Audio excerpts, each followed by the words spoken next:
আসসালামু আলাইকুম। দেশে দেশে বাইরে থেকে যারা আমাদের ভিডিওটি দেখছেন সকলকে স্বাগতম জানাচ্ছি। ক্যামেরার সামনে আমাদের একটি বোন এসেছে, তার সাথে কিছুক্ষণ কথা বলবো, তার পরিচয়টা জানবো। আসসালামু আলাইকুম আপু। ওয়ালাইকুম আসসালাম। আসসালামু আলাইকুম। কেমন আছেন আপু? আলহামদুলিল্লাহ ভালো। আপনি ভালো আছেন ভাইয়া? আলহামদুলিল্লাহ ভালো আছি আপু। আপু আপনার নাম? জান্নাত ইসলাম। জান্নাত। দেশে বাড়ি কোথায়? পীরগঞ্জ। পীরগঞ্জ। পরিবারে কে কে আছে আপু আপনার? আমরা 3 বোন আর কেউ নেই। 3 বোন। বাবা মা নেই? না, বাবা মার কি হয়েছে? মারা গেছে। মারা গেছে। তো আপনারা বোন আর 3 বোন আর আপনি, তাই তো? তো সংসারটা কে চালাচ্ছে? আমি মানুষের বাসায় কাজ করি ভাইয়া, সেখান থেকে আমার সংসারটা কোনোভাবে চলতেছে না। মানুষ বাসায় কাজ করছেন বর্তমানে, আপনি কর্মজীবী আপনার পরিবারের ভিতরে। জি। তো আপু বয়স কত চলছে? বয়স 22 বছর। 22 বছর। বিয়ের বয়স তো হয়ে গেছে, তাই না? তো আপনি তো অফ ক্যামেরার মধ্যে বলছিলেন যে এটা পাত্র চাচ্ছেন, বিয়ে করবেন। তো কিরকম পাত্র চাচ্ছেন? ভাইয়া সে যেমন হোক, দেখতে যেমন হোক, বয়স যেমন হোক, আমি রাজি আছি তাকে বিয়ে করার জন্য। একটু বেশি হলে সমস্যা আছে? না, না। 45-40? না না, কোনো সমস্যা নেই। আচ্ছা, এরকম ভাইরা তো মূলত সিঙ্গেল থাকে না, তাদের বাচ্চা কাচ্চা থাকেই। অবশ্যই। বিয়ে শাদী করছে তারা, জি। ওয়াইফ মারা যায় অথবা চলে যায়, বাচ্চা কাচ্চা হচ্ছে না, অসুস্থ। তো এরকম ভাই যদি বিয়ের প্রস্তাব দেয়, বিয়ে করবেন?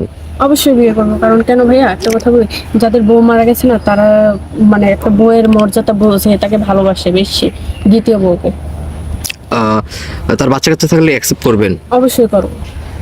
অনেক সবাই তো ভাবি আমরা যে সৎ মারা কখনো আপন হয় না, হ্যাঁ। বাচ্চাদের উপর অত্যাচার করে। জি ভাইয়া, কিন্তু আমি আমার যতটুকু সামর্থ্য আমি ততটুকু দিয়ে ওদেরকে ভালো রাখার চেষ্টা করবো। আচ্ছা, কখনো তার আপন মারার অবহেলা কমতি হতে দিবেন না? না। আচ্ছা আপু, তো আপনার সাথে যোগাযোগ করবে কিভাবে? বিয়ের প্রস্তাবটা কিভাবে দিবে? আপনাদের মাধ্যমে ভাইয়া, আমার তো কোনো পার্সোনাল ফোন নেই। সুপ্রিয় দর্শক, ইতিমধ্যে দেখতে পাচ্ছেন স্ক্রিনে একটি নাম্বার, এই নাম্বার ইমো হোয়াটসঅ্যাপ খোলা আছে। আপনার নাম হচ্ছে জান্নাত, বয়স 22 বছর। বিয়ের জন্য এসেছে। কেউ যদি ওনাকে বিয়ে করতে চান বিনা যৌতুকে, অবশ্যই আমাদের সাথে যোগাযোগ করবেন। উনি বেশ কিছুদিন আমাদের অফিসে থাকবে। উনি যৌতুক দিতে পারবে না, ওনার বাবা মাও নেই যে ওনাকে দেখে শুনে গ্রামের ভিতরে একটা বিয়ে দিতে পারবে। তাই আমাদের কাছে এসেছে।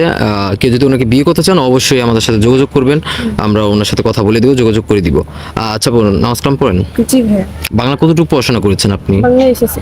এসএসসি পর্যন্ত পড়াশোনা করেছেন। তো আপু, কারোর সাথে আগে রিলেশন ছিল আপনার? না ভাইয়া, কাজ করার সময় পাই না, কিভাবে সংসার সামলাতে হয়, বোনদের দেখাশোনা।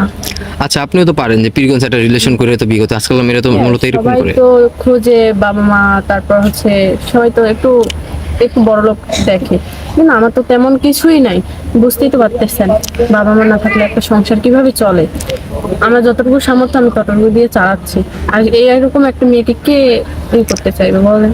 আচ্ছা, তো আপু আপনি মূলত একটা আপনাদের 22 বছরের যুবতী, তো আপনি 25-30-এর ভিতরে বিয়ে করতে পারতেন, আপনি কেন 40-45-এর লোককে বিয়ে করবেন? হ্যাঁ, কারণ আমার দায়িত্ব যে নেবে তাকেই তো আমার স্বামীর স্বীকৃতি দিতে হবে, তাই না? তাকেই তো আমার করতে হবে। কারণ তার বয়স যেমনটাই হোক, আমি রাজি আছি, কোনো সমস্যা নেই। কোন অ্যাকসেপ্ট করবে না?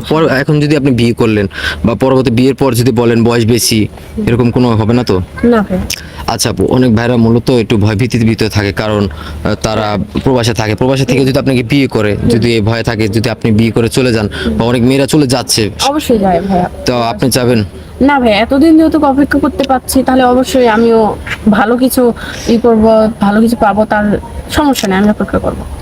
আচ্ছা, যদি বিয়ের পর যদি স্বামী আপনাকে আপনার বাসায় যদি রাখতে চায়, বলে 2 বছর 3 বছর পর দেশে আসবে, একবারে তুলবে বাড়িতে, থাকতে পারবেন? অবশ্যই পারবো, এতদিন আছে, আর এই 2-3 বছর থাকতে পারবো না? ভিডিও কলের মাধ্যমে যদি বিয়ে করে ভরণ পোষণ দিয়ে থাকতে পারবেন তো? অবশ্যই। আচ্ছা, সুপ্রিয় দর্শক, আবারও বলছি, আপনার নাম হচ্ছে জান্নাত, বয়স 22 বছর। কেউ যদি ওনাকে পছন্দ করে থাকেন অবশ্যই ডিসপ্লেতে দেওয়া নাম্বারে আমাদের সাথে যোগাযোগ করবেন। ওনার একটা ছবি স্ক্রিনশট মেরে পাঠিয়ে দিবেন, আমরা ওনার সাথে যোগাযোগ করে দেবো, কথা বলে দেবো। খুব ভদ্র মেয়ে, নামাজ কালাম পড়ে। কেউ যদি ওনাকে পছন্দ করে থাকেন অবশ্যই আমাদের সাথে যোগাযোগ করবেন। আসসালামু আলাইকুম, ভালো থাকবেন।